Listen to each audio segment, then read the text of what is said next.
उतना उतना लाश सब उठाया, उनको दिया, लड़की था लड़का था। मेरा भी आदमी है, कहीं हम घर कैसे जाएंगे सर?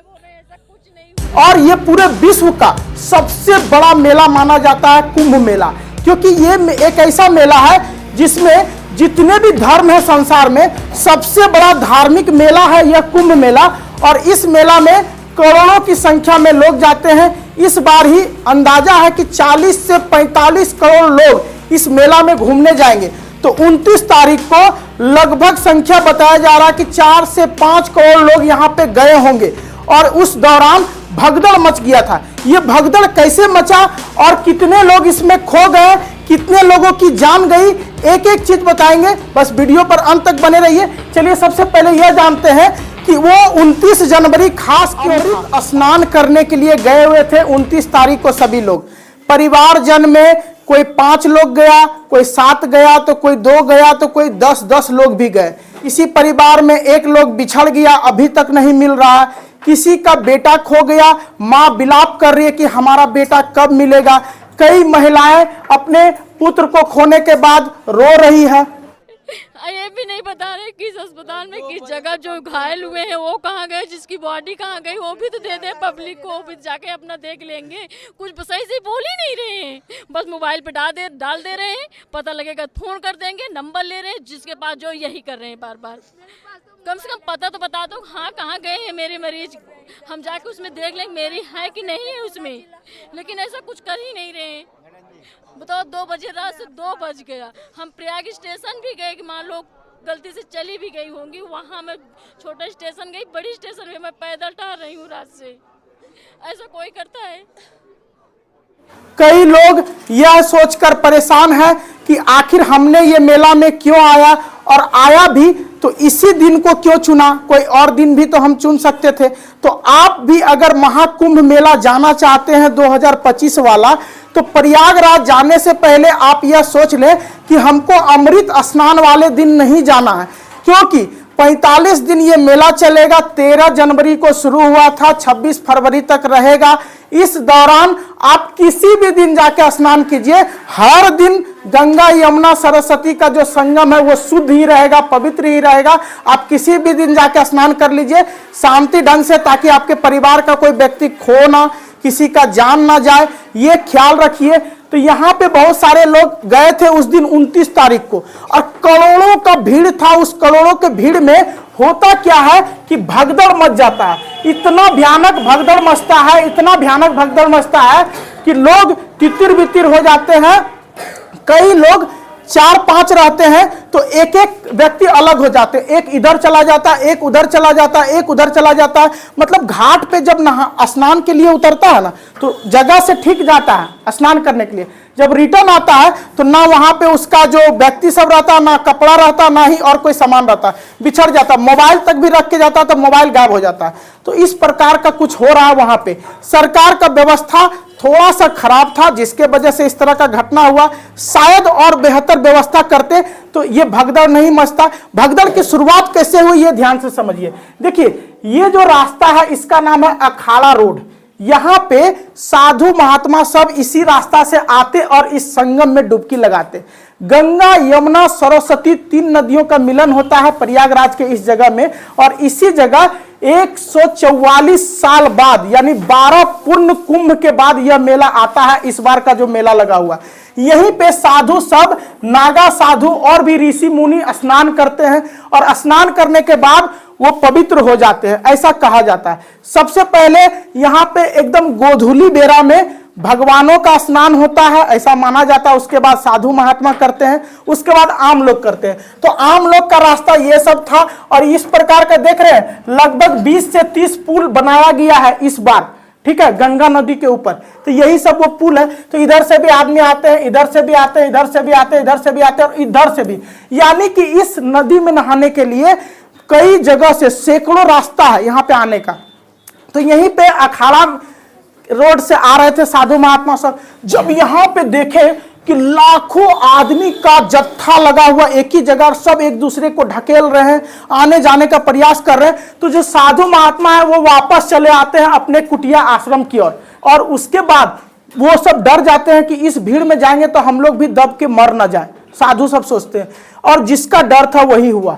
लगभग सुबह का 6 से 7 के बीच में यहां पे भयानक भीड़ हो जाता है और भगदड़ शुरू हो जाता है। जब भगदड़ होता है तो ये भगदड़ विकराल रूप ले लेता है। बहुत सारे बच्चे उस भीड़ में दबाने लगते हैं, बूढ़ा बूढ़ी सब उस भीड़ में दबाने लगते हैं और भयानक मंजर वहां दिखता है। कुछ ही क्षण में, लगभग 5 मिनट के अंदर सैकड़ों लोग दब के वहीं पे पिस जाते हैं और 30 लोगों की जान, जैसा कि बताया जा रहा, चला गया। लेकिन आपको लगता है कि जहां लाखों लोगों का भीड़ हो, इतना भयानक भगदड़ हो, वहां सिर्फ 30 लोगों की जान गई होगी? ये आंकड़ा छिपाया जा रहा है। रेलवे का घटना होता है तो 5-5, 10-10 बोगी पलट जाता और बोलता 5 आदमी का मौत हुआ। अब बताओ 10 गो बोगी पलटेगा रेल का, अब 5 आदमी मरेगा। सरकार हम सबको बेवकूफ बनाता है और हम लोग बन जाते हैं। मीडिया वाले जितना बोलता है उतना छापता है ताकि मौत का आंकड़ा अगर छिपाया जाए तो सरकार को मुआवजा कम देना पड़ेगा। ऐसा ही कुछ हुआ था। लगभग कोई रिपोर्ट वाला ये भी बोल रहा कि 200 आदमी का जान गया, कोई 59 बोल रहा, कोई 65 बोल रहा, कोई 45 बोल रहा और कोई 30 बोल रहा। सबसे ज्यादा 30 वाला घटना सामने आया कि 30 लोगों की जान गई है। लेकिन पिछले 1.5-2 दिनों से बहुत सारे व्यक्ति का मां खो गई है, बूढ़ी मां, वो नहीं मिल रही है। छोटा बच्चा खो गया है, वो नहीं मिल रहा। बहुत सारे लोग इस मेला में खो गए हैं, अपने परिवार से अभी तक नहीं मिले हैं। बैरिकेटिंग देखो, उसी समय का ये घटना है। बैरिकेटिंग तोड़ दे रहा था, बांस का जो बैरिकेटिंग लगाया हुआ था उसको तोड़ के लोग इधर उधर भाग रहा था भीड़ से बचने के लिए। कुछ बूढ़ी महिला देखो यहाँ झोला लेके दब रही है भीड़ में, ठीक है, चारों तरफ से दब गई तो बहुत सारे लोग चप के भी मर गए, दब के भी मर गए। और उसके बाद जब ये घटना शांत हुआ तो प्रशासन पहुंचती है, बहुत सारे व्यक्तियों का, सैकड़ों की संख्या में व्यक्ति को उठा उठा के हॉस्पिटल ले जाते हैं, जो सामने हॉस्पिटल रहता। हॉस्पिटल के अंदर कौन है कौन नहीं है इसका सूचना भी प्रशासन नहीं देता है, जिसके वजह से बहुत सारे लोग अपने परिवारजन से अभी भी नहीं मिल पा रहे। पता नहीं है कि उनका बच्चा जो खो गया है वो मारा गया या बचा हुआ है, उनकी बूढ़ी माँ, बूढ़े पिताजी खो गए हैं, वो बचा हुआ है कि मारा गया है। इस प्रकार की तो मंजर वहां पे चल रहा है। उसके बाद कोई भगवान से गुहार लगा रहा कि हे भगवान, किसी तरह हमारे बच्चे को मिला दीजिए, क्योंकि हमने यहाँ पे आपके नाम से आया है तो आप हम पे कृपा कीजिए। कोई बच्चा 2 दिन से लगातार कॉल कर रहा अपने बूढ़े माँ पिताजी को, जिससे ये खो गया, अपने दादा दादी के साथ आता है, खो गया। तो उस दादा दादी के पास मोबाइल था, उसका मोबाइल स्विच ऑफ बता रहा, पता नहीं वो मोबाइल चोरी हो गया या फिर कोई मोबाइल को किसी तरह भीड़ में दबा दिया, वो मोबाइल टूट गया है। अब ये बच्चा पता नहीं अपने परिजन से कैसे मिलेगा। ये अकेले अगर घर जाता है तो अपने बूढ़ी दादा दादी को लेके नहीं जाएगा तो उसके साथ क्या होगा। यहाँ पे देख सकते हैं कुछ माता पिता है जो काफी उदास है, हताश है कि हमारा बच्चा खो गया है कि मारा गया है, पता नहीं। आगे का जो दृश्य देखेंगे आपका रोम शिहर उठेगा। आप देख सकते हैं कि इस माँ का बच्चा पूरी तरीके से चप के वहीं पे खत्म हो गया था, स्पॉट जगह पे ही।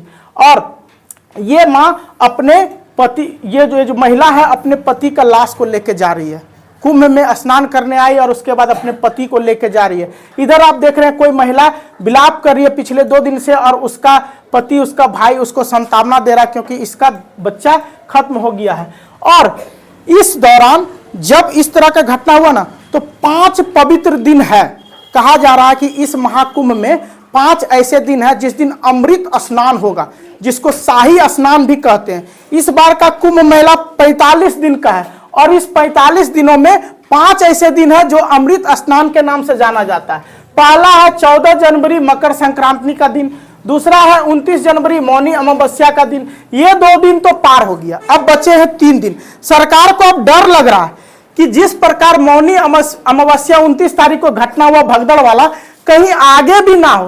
तो 3 फरवरी को यह घटना होने का बहुत ज्यादा चांस है, तो जिसके वजह से 4 फरवरी तक पूरा व्यवस्था टाइट कर दिया गया है। और 12 फरवरी को माघी पूर्णिमा के दिन फिर से यह अमृत स्नान का दिन आएगा। 26 फरवरी जिस दिन यह मेला समाप्त हो रहा, महाशिवरात्रि के दिन फिर यह अमृत स्नान आएगा। तो अगर आपको लगता है कि आपका व्यवस्था ठीक नहीं है और ज्यादा छोटा बच्चा है, बुजुर्ग महिला है, तो इस 5 दिन को आप बिल्कुल ना जाएं। 2 दिन तो खत्म हो गया, अगला 3 दिन आप बिल्कुल ना जाएं अगर आपको डर लगता है। क्योंकि सरकार की जो व्यवस्था दिखी है, हमें तो यही लग रहा है कि यहाँ पे जाने के बाद अगर आपको खतरा लगता है तो आप वैसे दिन जाइए जिस दिन आपको यहाँ पे स्नान करने में कोई दिक्कत ना हो, आपका कोई परिवारजन खोए ना, किसी का कोई ऐसे अनहोनी ना हो जिससे कि आपको जिंदगी भर पछताना पड़े। इस महाकुंभ मेला का 4500 दिन पवित्र है और 4500 दिन में आप किसी दिन भी जाकर स्नान कर लीजिए, भगवान हर दिन अपना आशीर्वाद देते हैं। और ये 4500 दिन हम अमृत स्नान मानते हैं। आप 5 दिन मानते हैं, हम 45 दिन मानते हैं। और जिस दिन आपको खाली मिले, लगे कि आपका परिवारजन को कोई खतरा ना हो, उस दिन जाके स्नान कीजिए। और इस मेला के लिए अगला जो 3 दिन है उसके लिए व्यवस्था किया गया, तीनों अमृत स्नान के लिए क्या क्या व्यवस्था किया गया सुनिए। महाकुंभ स्नान को लेकर बहुत सारे बदलाव किए गए। ये बदलाव क्या है इसको ध्यान से समझिए। मेला क्षेत्र पूरी तरीके से 9 व्हीकल्स रहेगी, यानी यहाँ पे एक भी गाड़ी अंदर में नहीं जाएगा, जहां जहां दे देगा कि यहाँ पे कोई भी नहीं घुस सकता है। दूसरा है VVIP पास रद्द कर दिए गए। नेता लीडर का गाड़ी आता था ना तो धड़ाधड़ एकदम संगम स्नान तक पहुंच जाता था रास्ता में, लेकिन अब वो सब खत्म। कोई संगम स्नान नहीं पहुंचेगा। गाड़ी जो आम आदमी का जहां रुकेगा वहीं नेता लीडर का भी रुकेगा। PM CM DM कोई भी आ जाए, सबका गाड़ी वहीं पे रुकेगा जहां आम आदमी का रुकेगा। 10 से 15 किलोमीटर चारों तरफ बैरियर लगा दिया जाएगा जहां से गाड़ी नहीं घुसेगा। रास्ते किए गए 1 वे, एक रास्ता में एक ही साइड से आदमी जाएगा, दूसरे रास्ता में दूसरा साइड से आएगा, यानी 1 वे किया जाएगा रास्ता को। वाहनों की एंट्री पर रोक है। किसी भी प्रकार का VIP आदमी हो, नेता हो, लीडर हो, यहाँ तक कि PM CM का भी गाड़ी इस दिन यहाँ पे नहीं पहुंचेगा। और 4 फरवरी तक, क्योंकि 3 फरवरी जो सरस्वती पूजा के दिन है उस दिन भी अमृत स्नान है, तो 4 फरवरी तक यहाँ पे पुख्ता इंतजाम किया गया कि यहाँ पे कोई गाड़ी नहीं घुसेगा और रास्ते को और ज्यादा फैलाया जा रहा है ताकि लोग आसानी से निकल सकते हैं। फिलहाल आज के लिए इतना ही। जय महाकाल।